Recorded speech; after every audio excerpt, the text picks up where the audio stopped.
Bienvenue dans notre maison d'édition, l'IA. Découvrez gratuitement des livres audio en français.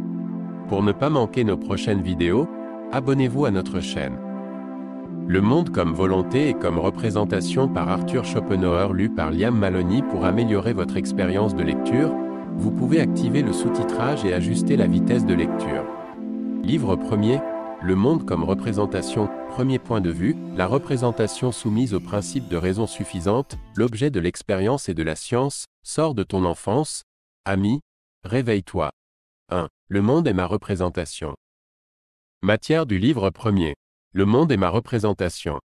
Cette proposition est une vérité pour tout être vivant et pensant, bien que, chez l'homme seul, elle arrive à se transformer en connaissance abstraite et réfléchie.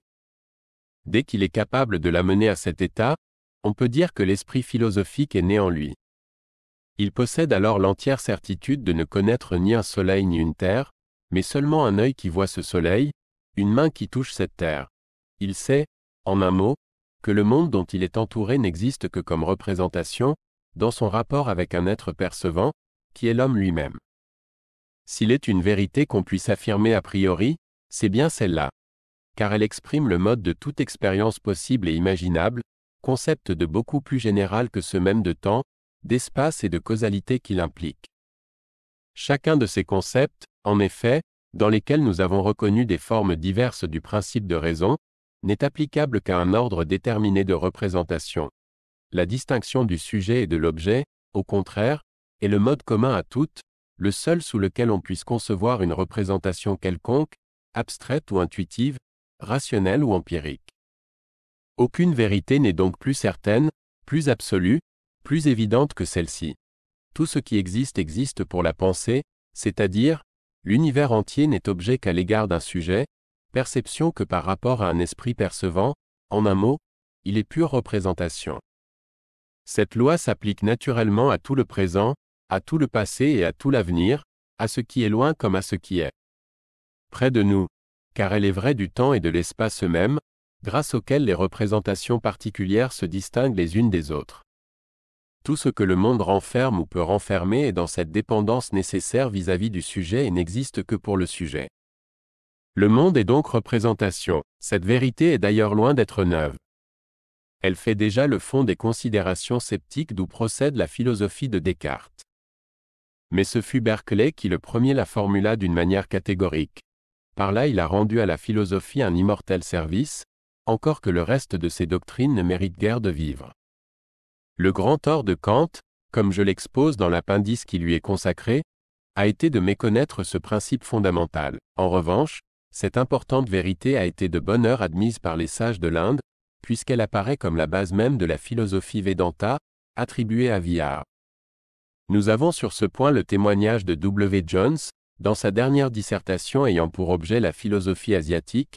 Le dogme essentiel de l'école Vedanta consistait, non à nier l'existence de la matière, c'est-à-dire de la solidité, de l'impénétrabilité, de l'étendue, négation qui, en effet, serait absurde, mais seulement à réformer sur ce point l'opinion vulgaire, et à soutenir que cette matière n'a pas une réalité indépendante de la perception de l'esprit, existence et perceptibilité étant deux termes équivalents. Cette simple indication montre suffisamment dans le védantisme le réalisme empirique associé à l'idéalisme transcendantal. C'est à cet unique point de vue et comme pure représentation que le monde sera étudié dans ce premier livre. Une telle conception, absolument vraie d'ailleurs en elle-même, est cependant exclusive et résulte d'une abstraction volontairement opérée par l'esprit. La meilleure preuve en est dans la répugnance naturelle des hommes à admettre que le monde ne soit qu'une simple représentation, idée néanmoins incontestable. Mais cette vue, qui ne porte que sur une face des choses, sera complétée dans le livre suivant par une autre vérité, moins évidente, il faut l'avouer, que la première. La seconde demande, en effet, pour être comprise, une recherche plus approfondie, un plus grand effort d'abstraction, enfin une dissociation des éléments hétérogènes accompagnée d'une synthèse des principes semblables. Cette austère vérité, bien propre à faire réfléchir l'homme, sinon à le faire trembler, voici comment il peut et doit l'énoncer à côté de l'autre. Le monde est ma volonté. En attendant, il nous faut, dans ce premier livre, envisager le monde sous un seul de ses aspects, celui qui sert de point de départ à notre théorie, c'est-à-dire la propriété qu'il possède d'être pensé. Nous devons, dès lors, considérer tous les objets présents, y compris notre propre corps, ceci sera développé plus loin, comme autant de représentations et ne jamais les appeler d'un autre nom. La seule chose dont il soit fait abstraction ici, chacun, j'espère, s'en pourra convaincre par la suite, c'est uniquement la volonté, qui constitue l'autre côté du monde. À un premier point de vue, en effet, ce monde n'existe absolument que comme représentation. À un autre point de vue, il n'existe que comme volonté. Une réalité qui ne peut se ramener ni au premier ni au second de ces éléments, qui serait un objet en soi, et c'est malheureusement la déplorable transformation qu'a subie, entre les mains mêmes de Kant, sa chose en soi, cette prétendue réalité, dis-je, est une pure chimère, un feu follet propre seulement à égarer la philosophie qui lui fait accueil. 2. Objet et sujet. Ils se conditionnent mutuellement. Le principe de raison, ce qui connaît tout le reste, sans être soi-même connu, c'est le sujet. Le sujet est, par suite, le substratum du monde, la condition invariable, toujours sous-entendue de tout phénomène, de tout objet. Car tout ce qui existe, existe seulement pour le sujet. Ce sujet, chacun le trouve en soi, en tant du moins qu'il connaît, non en tant qu'il est objet de connaissance. Notre propre corps lui-même est déjà un objet, et, par suite, mérite le nom de représentation. Il n'est, en effet, qu'un objet parmi d'autres objets, soumis aux mêmes lois que ceux-ci. C'est seulement un objet immédiat. Comme tout objet d'intuition, il est soumis aux conditions formelles de la pensée, le temps et l'espace, d'où naît la pluralité. Mais le sujet lui-même, le principe qui connaît sans être connu, ne tombe pas sous ces conditions, car il est toujours supposé implicitement par elles. On ne peut lui appliquer ni la pluralité, ni la catégorie opposée, l'unité. Nous ne connaissons donc jamais le sujet. C'est lui qui connaît, partout où il y a connaissance, le monde, considéré comme représentation, seul point de vue qui nous occupe ici, comprend deux moitiés essentielles, nécessaires et inséparables. La première est l'objet qui a pour forme l'espace, le temps, et par suite la pluralité. La seconde est le sujet qui échappe à la double loi du temps et de l'espace, étant toujours tout entier et indivisible dans chaque être percevant.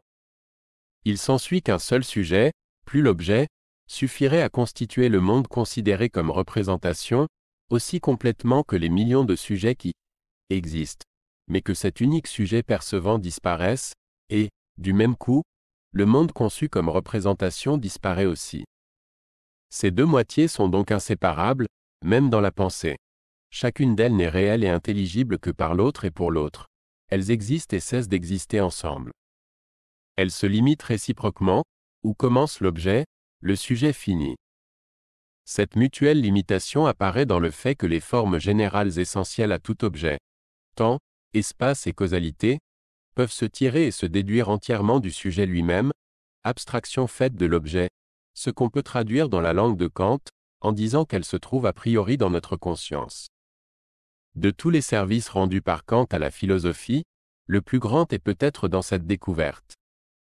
À cette vue, j'ajoute, pour ma part, que le principe de raison est l'expression générale de toutes ces conditions formelles de l'objet, connues a priori, que toute connaissance purement a priori se ramène au contenu de ce principe, avec tout ce qu'il implique. En un mot, qu'en lui est concentrée toute la certitude de notre science a priori. J'ai expliqué en détail, dans ma dissertation sur le principe de raison, comment il est la condition de tout objet possible, ce qui signifie qu'un objet quelconque est lié nécessairement à d'autres, étant déterminé par eux et les déterminant à son tour. Cette loi est si vraie que toute la réalité des objets en tant qu'objet ou simple représentation consiste uniquement dans ce rapport de détermination nécessaire et réciproque. Cette réalité est donc purement relative. Nous aurons bientôt l'occasion de développer cette idée. J'ai montré, de plus, que cette relation nécessaire, exprimée d'une manière générale par le principe de raison, revêt des formes diverses, selon la différence des classes où viennent se ranger les objets au point de vue de leurs possibilités, nouvelle preuve de la répartition exacte de ces classes. Je suppose toujours implicitement, dans le présent ouvrage, que tout ce que j'ai écrit dans cette dissertation est connu et présent à l'esprit du lecteur.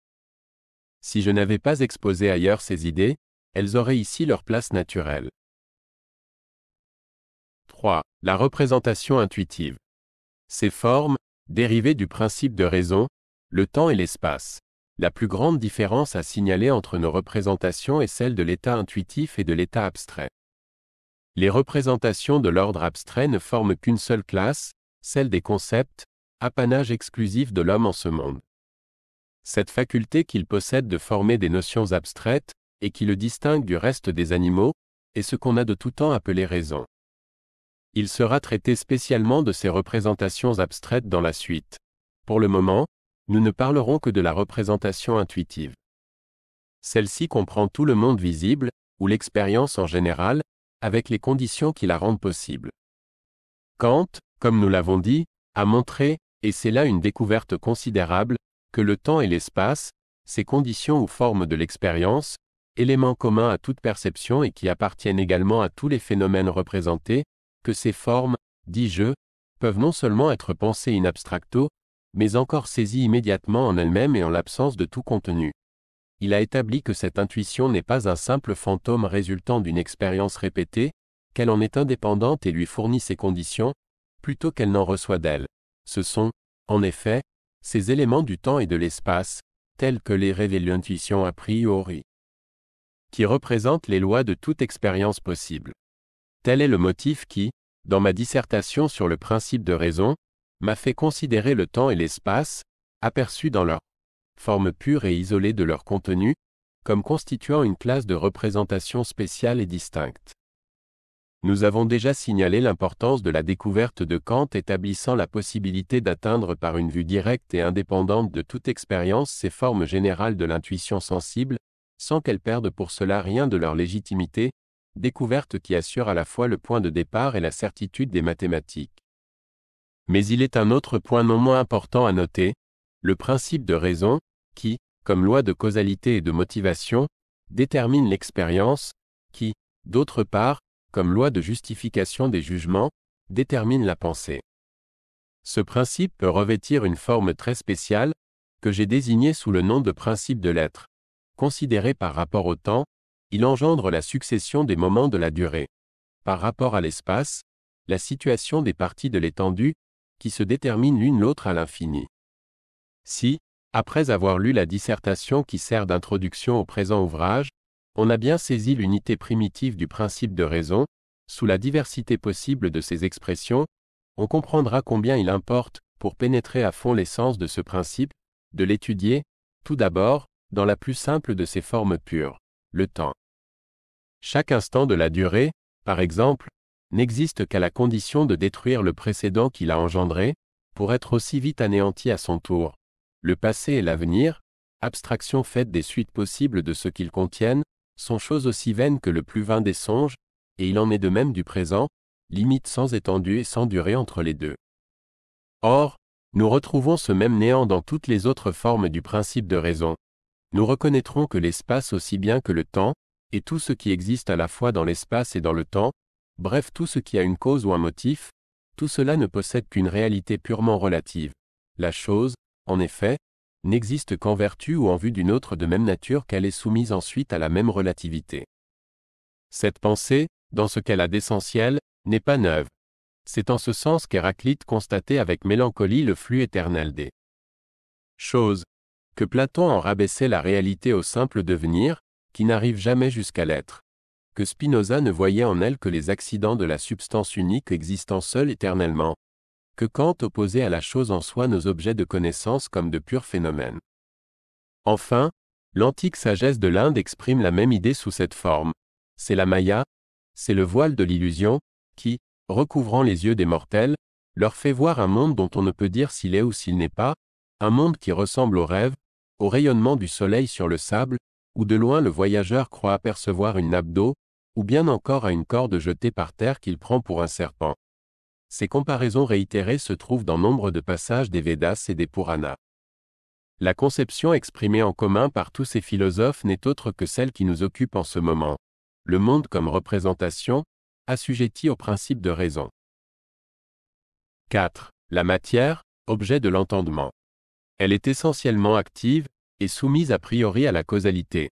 Si l'on a une idée nette de la forme sous laquelle le principe de raison apparaît dans le temps considéré en lui-même, forme d'où dépend toute numération et tout calcul, on a par là même pénétré l'essence totale du temps.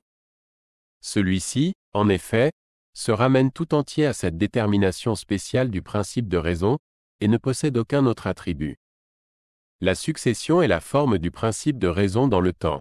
Elle est aussi l'essence même du temps. Si, de plus, on a bien entendu le principe de raison, tel qu'il règne dans l'espace pur, on aura également épuisé toute l'idée de l'espace. Car l'espace n'est rien de plus que la propriété dont jouissent les parties de l'étendue de se déterminer réciproquement. C'est ce qu'on appelle la situation. L'étude détaillée de ces diverses positions et l'expression des résultats acquis dans des formules abstraites qui en facilitent l'usage, c'est là tout l'objet de la géométrie. Enfin, si l'on a parfaitement compris ce mode spécial du principe de raison, qui est la loi de causalité et qui régit le contenu des formes précédentes, temps et espace, ainsi que leur perceptibilité, c'est-à-dire la matière, on aura du même coup pénétré l'essence même de la matière considérée comme telle, celle-ci se réduisant tout entière à la causalité. Cette vérité s'impose, dès qu'on y réfléchit. Toute la réalité de la matière réside, en effet, dans son activité, et aucune autre ne saurait lui être attribuée, même en pensée. C'est parce qu'elle est active qu'elle remplit l'espace et le temps, et c'est son action sur l'objet immédiat, matériel lui-même, qui engendre la perception, sans laquelle il n'y a pas de matière. La connaissance de l'influence exercée par un objet matériel quelconque sur un autre n'est possible que si ce dernier agit à son tour sur l'objet immédiat, autrement qu'il ne faisait tout d'abord. À cela se réduit tout ce que nous en pouvons savoir. Être cause et effet, voilà donc l'essence même de la matière. Son être consiste uniquement dans son activité. C'est donc avec une singulière précision qu'on désigne en allemand l'ensemble des choses matérielles par le mot Wirklichkeit, de wirken, agir, terme beaucoup plus expressif que celui de Realität, réalité. Ce sur quoi la matière agit, c'est toujours la matière. Sa réalité et son essence consistent donc uniquement dans la modification produite régulièrement par une de ses parties sur une autre, mais c'est là une réalité toute relative.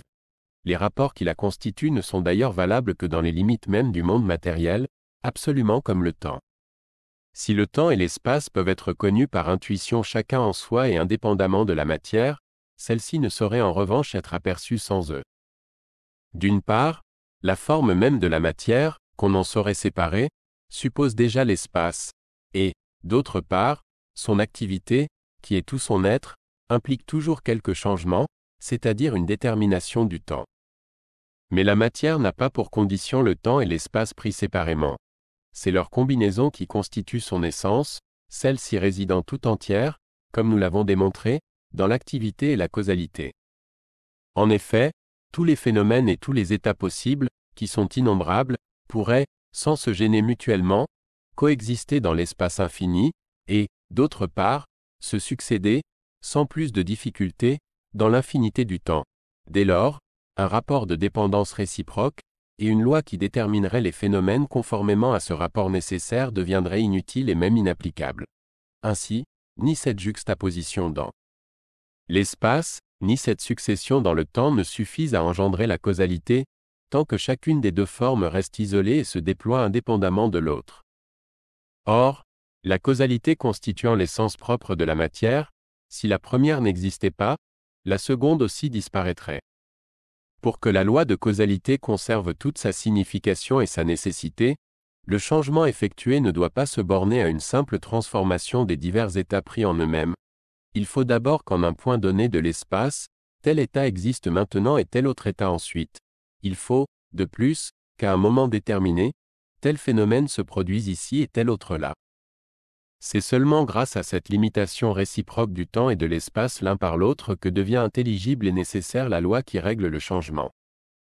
Ce que la loi de causalité détermine, ce n'est donc pas la simple succession des états dans le temps lui-même, mais dans le temps considéré par rapport à un espace donné.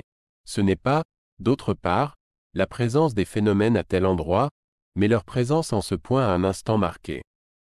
Le changement, c'est-à-dire la transformation d'état, réglé par la loi de causalité, se rapporte donc, dans chaque cas, à une partie de l'espace et à une partie correspondante du temps, donnée simultanément.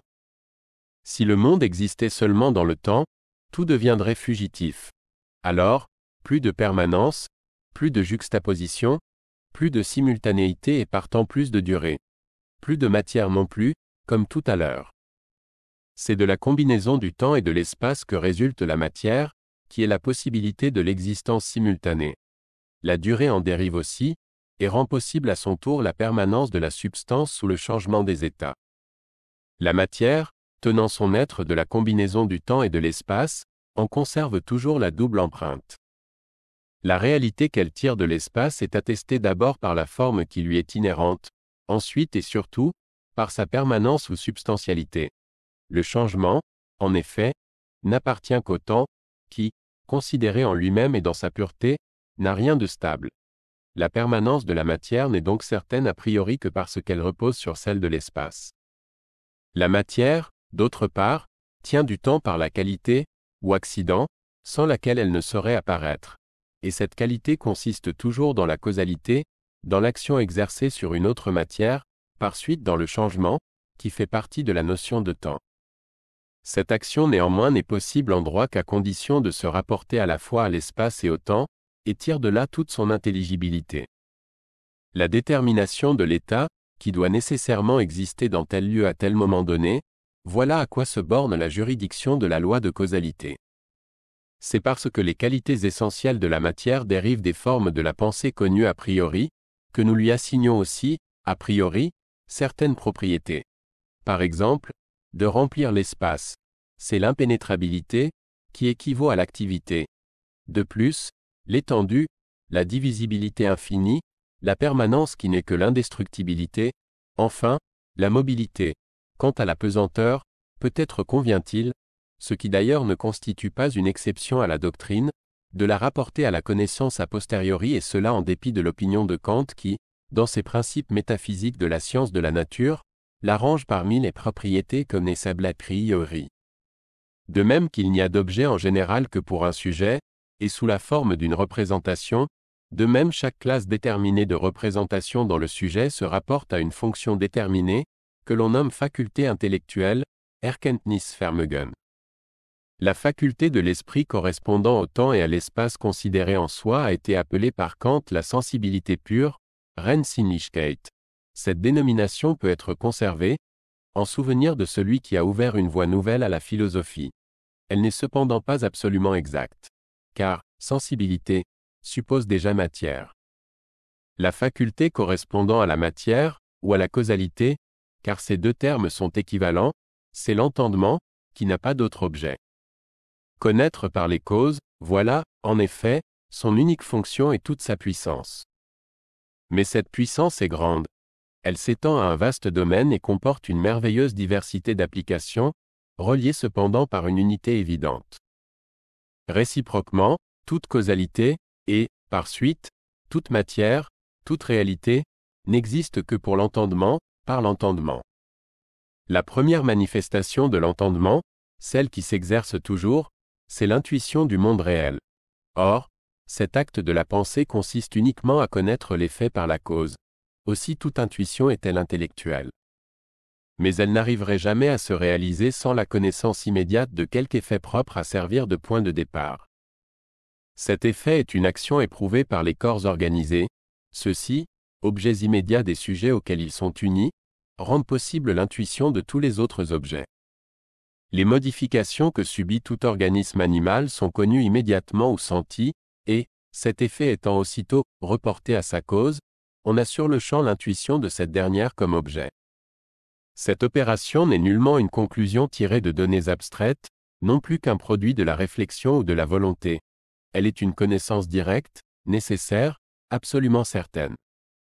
Elle est l'acte de l'entendement pur, véritable acte sans lequel il n'y aurait jamais une intuition véritable de l'objet, mais tout au plus une conscience sourde, végétative, en quelque sorte, des modifications de l'objet immédiat. Ces modifications se succéderaient sans présenter aucun sens appréciable, si ce n'est peut-être pour la volonté, à titre de plaisir ou de douleur. Mais de même que l'apparition du soleil découvre le monde visible, ainsi l'entendement, par son action soudaine et unique, transforme en intuition ce qui n'était que sensation vague et confuse. Cette intuition n'est nullement constituée par les impressions qu'éprouvent l'œil, l'oreille, la main. Ce sont là de simples données. Après seulement que l'entendement a rattaché l'effet à la cause, le monde apparaît, étendu comme intuition dans l'espace, changeant dans la forme, permanent et éternel en tant que matière. Car l'entendement réunit le temps à l'espace dans la représentation de matière, synonyme d'activité. Si, comme représentation, le monde n'existe que par l'entendement, il n'existe aussi que pour l'entendement. Dans le premier chapitre de ma dissertation sur la vue et les couleurs, j'ai déjà expliqué comment, avec les données fournies par les sens, l'entendement crée l'intuition, comment, par la comparaison des impressions que les différents sens reçoivent d'un même sujet, l'enfant s'élève à l'intuition. J'ai montré que là seulement se trouvait l'explication d'un grand nombre de phénomènes relatifs aux sens.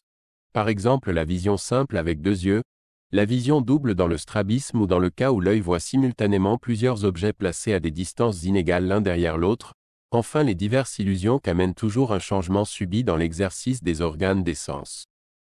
Mais j'ai étudié plus longuement et plus à fond cet important sujet dans la seconde édition de ma dissertation sur le principe de raison. Tous. C'est cette loi qui, d'une manière primitive et absolue, rend possible toute intuition, par suite toute expérience. On ne saurait donc la tirer de l'expérience, comme le veut le scepticisme de Hume, qui se trouve ruiné définitivement et pour la première fois, par cette considération. Il n'existe, en effet, qu'un moyen d'établir que la notion de causalité est indépendante de l'expérience et qu'elle est absolument a priori. C'est de montrer que l'expérience est, au contraire, sous sa dépendance. Or, cette démonstration n'est possible qu'en procédant comme nous venons de le faire et comme nous l'avons exposé tout au long dans les passages cités plus haut, il faut prouver que la loi de causalité est déjà impliquée d'une manière générale dans l'intuition, dont le domaine est égal en extension à celui de l'expérience. Il s'ensuit qu'une telle loi est absolument a priori par rapport à l'expérience, qui la suppose comme condition première, loin d'être supposée par elle. Or, les arguments de Kant, dont j'ai fait la critique dans ma dissertation sur le principe de raison, ne suffisent pas à établir cette vérité. 5. Le problème de la réalité du monde extérieur. Le rêve est la réalité, mais de ce que l'intuition a pour condition la loi de causalité, il faut se garder d'admettre aussi, entre l'objet et le sujet, un rapport de cause à effet. Ce rapport n'existe qu'entre l'objet immédiat et l'objet médiat, autrement dit toujours entre objets. C'est l'hypothèse erronée du contraire qui a fait naître toutes les discussions absurdes sur la réalité du monde extérieur. On y voit aux prises le dogmatisme et le scepticisme, le premier apparaissant tantôt comme réalisme, tantôt comme idéalisme. Le réalisme pose l'objet comme la cause dont le sujet devient l'effet. L'idéalisme de Fichte fait, au contraire, de l'objet un effet du sujet. Mais comme, entre le sujet et l'objet, on ne saurait trop insister sur ce point, il n'existe aucun rapport fondé sur le principe de raison, jamais aucune des deux opinions dogmatiques n'a pu être démontrée. C'est donc au scepticisme que revient en somme la victoire. De même, en effet, que la loi de la causalité précède l'intuition et l'expérience, dont elle est la condition, et n'en peut être tirée, ainsi que le pensait Hume, de même la distinction de l'objet et du sujet est antérieure à la connaissance, dont elle représente la condition première, antérieure aussi par conséquent au principe de raison en général. Ce principe n'est, en effet, que la forme de tout objet, le mode universel de son apparition phénoménale. Mais l'objet supposant toujours le sujet, il ne peut jamais exister entre eux aucune relation causale. Ma dissertation sur le principe de raison a justement pour but d'établir que le contenu de ce principe n'est autre que la forme essentielle de tout objet, c'est-à-dire le mode universel d'une existence objective quelconque, envisagée comme telle. Mais, à ce point de vue, l'objet suppose perpétuellement le sujet comme son corrélatif nécessaire. Celui-ci reste donc toujours en dehors de la juridiction du principe de raison. Tous les débats touchant la réalité du monde extérieur ont eu pour origine cette extension illégitime du principe de raison appliqué aussi au sujet, et il est résulté de ce malentendu primitif que le problème lui-même devenait inintelligible. D'une part, le dogmatisme réaliste, considérant la représentation comme un effet de l'objet, a la prétention de séparer ce qui ne fait qu'un, je veux dire la représentation et l'objet. Il admet ainsi une cause absolument distincte de la représentation, un objet en soi, indépendant du sujet, c'est-à-dire une chose absolument inconcevable. Car déjà, en tant qu'objet, cette chose implique le sujet, dont elle n'est que la représentation. Le scepticisme, qui prend lui-même son point de départ dans la même erreur initiale, oppose à cette doctrine ceci, que dans la représentation l'effet seul est donné, et nullement la cause. Que jamais, par suite, ce n'est l'essence des objets, mais uniquement leur action que l'on connaît, que cette action n'a sans doute aucune analogie avec leur nature intime. Quant est-ce général même, on aurait tort de le supposer gratuitement, puisque d'abord la loi de causalité dérive de l'expérience et que, d'autre part, on ferait reposer la réalité de l'expérience sur cette loi. À ces deux théories on peut répondre tout d'abord que l'objet et la représentation ne sont qu'une seule et même chose, ensuite que l'être des objets n'est autre que leur action même. Que c'est dans cette action que consiste leur réalité. Qu'enfin chercher l'existence de l'objet en dehors de la représentation du sujet, l'être des choses réelles en dehors de leur activité, c'est là une entreprise contradictoire et qui se détruit elle-même. Que, par suite, la connaissance du mode d'action d'un objet d'intuition épuise l'idée de cet objet en tant que tel, c'est-à-dire comme représentation, puisqu'en dehors de celle-ci il ne reste rien de connaissable dans cet objet. À ce point de vue, le monde perçu. Par l'intuition dans l'espace et le temps, le monde qui se révèle à nous tout entier comme causalité, est parfaitement réel et est absolument ce qu'il se donne pour être.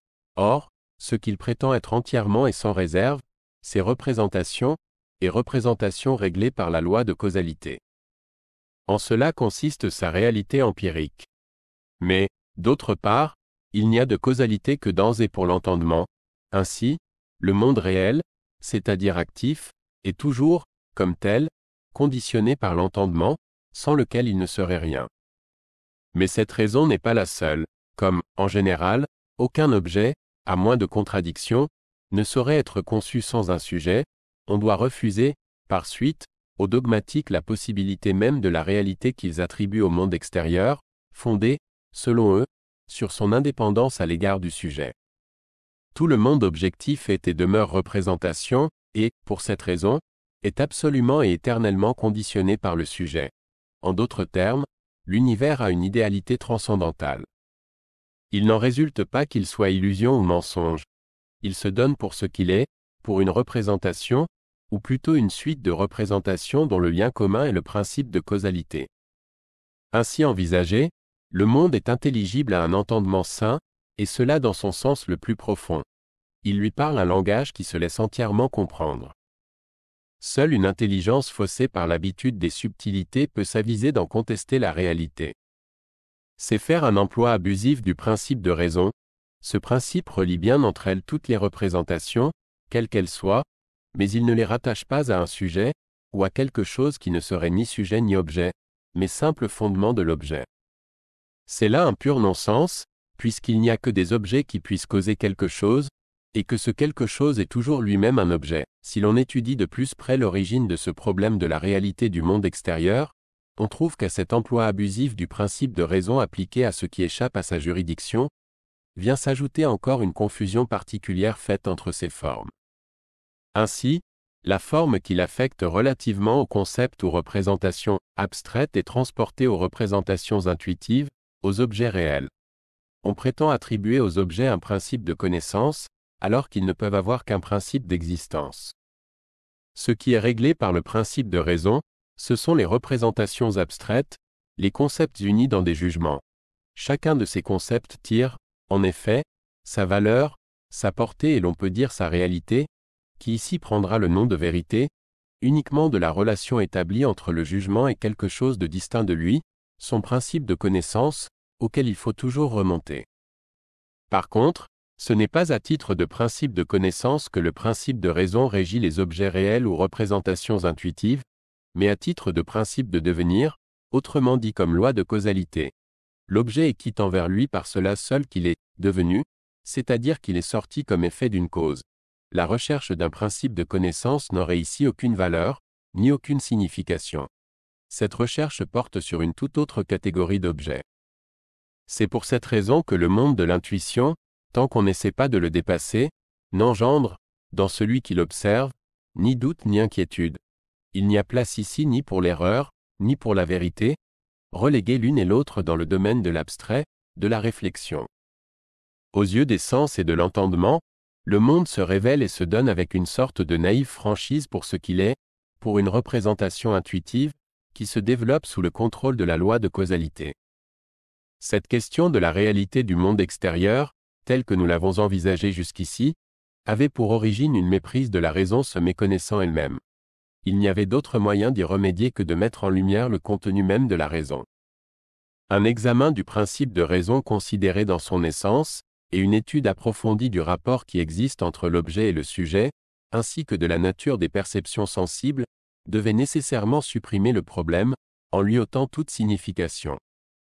Pourtant, outre cette origine toute théorique, il en a une autre absolument différente, celle-là purement empirique, bien qu'on s'en serve, même sous cette forme, dans un dessein spéculatif. La question ainsi posée devient beaucoup plus intelligible. Voici comment elle se présente. Nous avons des songes. La vie tout entière ne pourrait-elle donc pas être un long rêve? Ou, avec plus de précision, existe-t-il un critérium infaillible pour distinguer le rêve de la veille, le fantôme de l'objet réel? On ne saurait sérieusement proposer comme signe distinctif entre les deux le degré de netteté et de vivacité, moindre dans le rêve que dans la perception. Personne, en effet, jusqu'ici, n'a eu présente à la fois les deux choses à comparer, et l'on ne peut mettre en regard de la perception actuelle que le souvenir du rêve.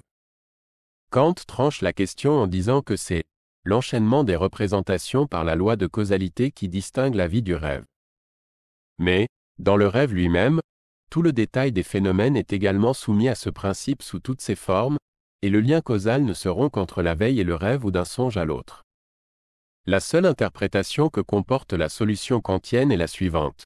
Le long rêve, celui de la vie, est réglé dans ses diverses parties par la loi de causalité, mais n'offre aucune liaison avec les rêves courts, bien que chacun de ceux-ci présente en soi cet enchaînement causal. Entre le premier et les seconds, le pont est donc coupé, et c'est ainsi qu'on arrive à les distinguer. Toutefois, il serait assez difficile, souvent même impossible de déterminer, à l'aide de ce critérium, si une chose a été perçue ou simplement rêvée par nous. Nous sommes, en effet, incapables de suivre anneau par anneau la chaîne d'événements qui rattache un fait passé et état présent, et pourtant nous sommes loin de venir en pareil, pas pour un vivre. Aussi, dans l'usage de la vie, n'emploie-t-on guère ce moyen pour discerner le rêve de la réalité. L'unique critérium usité est tout empirique. C'est le fait du réveil qui rompt d'une manière effective et sensible tout lien de causalité entre les événements du rêve et ceux de la veille. Un exemple frappant de cette vérité est l'observation suivante de Hobbes, dans son Léviathan, chapitre 2. Il remarque qu'au réveil, nous prenons facilement nos rêves pour des réalités, si nous nous sommes, à notre insu, couchés tout habillés. Cette confusion se produit encore plus aisément, quand, de plus, quelque projet ou quelque entreprise occupant toute notre pensée l'absorbe également dans le rêve. Le réveil, en pareil cas, est aussi insensible que la venue du sommeil, et le rêve se mêle à la vie réelle sans qu'on l'en puisse distinguer. Il ne reste alors d'autre ressource que l'application du critérium de Kant. Mais si, malgré tout, comme il arrive souvent, on ne peut découvrir la présence ou l'absence d'un lien de causalité entre un événement passé et l'état présent, il sera à jamais impossible de décider si un fait est arrivé ou s'il a été seulement rêvé. C'est ici que se manifeste à la pensée l'intime parenté qui existe entre la vie et le rêve. Osons avouer une vérité reconnue et proclamée par tant de grands esprits. Les Védas et les Puranas, pour représenter avec exactitude le monde réel, ce tissu de Maya, le comparent ordinairement à un songe. Platon répète souvent que les hommes vivent dans un rêve, et que seul le philosophe cherche à se tenir éveillé. Pindare dit « L'homme est le rêve du nombre » et Sophocle. Je le vois, tous tant que nous vivons, nous ne sommes que des fantômes, une ombre vaine. À côté de ses maîtres, Shakespeare mérite aussi d'être cité. Nous sommes faits de l'étoffe dont sont tissés les songes, et notre vie si courte a pour frontière un sommeil. Enfin Calderon était si profondément pénétré de cette idée, qu'il en fit le sujet d'une sorte de drame métaphysique intitulé « La vie est un songe ». Après toutes ces citations poétiques, je puis moi aussi me permettre d'employer une image. La vie et les rêves sont les feuillets d'un livre unique. La lecture suivie de ces pages est ce qu'on nomme la vie réelle. Mais quand le temps accoutumé de la lecture, le jour, est passé et qu'est venue l'heure du repos, nous continuons à feuilleter négligemment le livre, l'ouvrant au hasard à tel ou tel endroit et tombant tantôt sur une page déjà lue, tantôt sur une que nous ne connaissions pas. Mais c'est toujours dans le même livre que nous lisons. Cette lecture fragmentaire ne fait pas corps avec la lecture suivie de l'ouvrage entier. Pourtant elle en diffère assez peu, si l'on veut bien considérer que la lecture suivie commence aussi et finit ex abrupto. Il est donc permis de la regarder elle-même comme une page isolée, un peu plus longue que les autres. Ainsi donc, les rêves isolés se distinguent de la vie réelle, en ce qu'ils n'entrent pas dans la continuité de l'expérience, qui se poursuit à travers la vie. Et c'est le réveil qui met en lumière cette différence. Mais, si l'enchaînement causal est la forme qui caractérise la veille, chaque rêve pris en soi présente aussi cette même connexion. Si l'on se place, pour juger des choses, à un point de vue supérieur au rêve et à la vie, on ne trouvera dans leur nature intime aucun caractère qui les distingue nettement, et il faudra accorder au poète que la vie n'est qu'un long rêve. En voilà assez sur l'origine empirique du problème de la réalité du monde extérieur, laquelle constitue une question tout à fait à part. Revenons à l'origine spéculative du problème.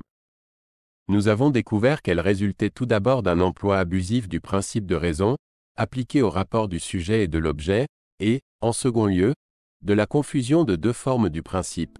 Cette confusion consiste à transporter le principe de raison, considéré comme loi de connaissance, dans un domaine où il n'a d'autorité qu'à titre de loi du devenir.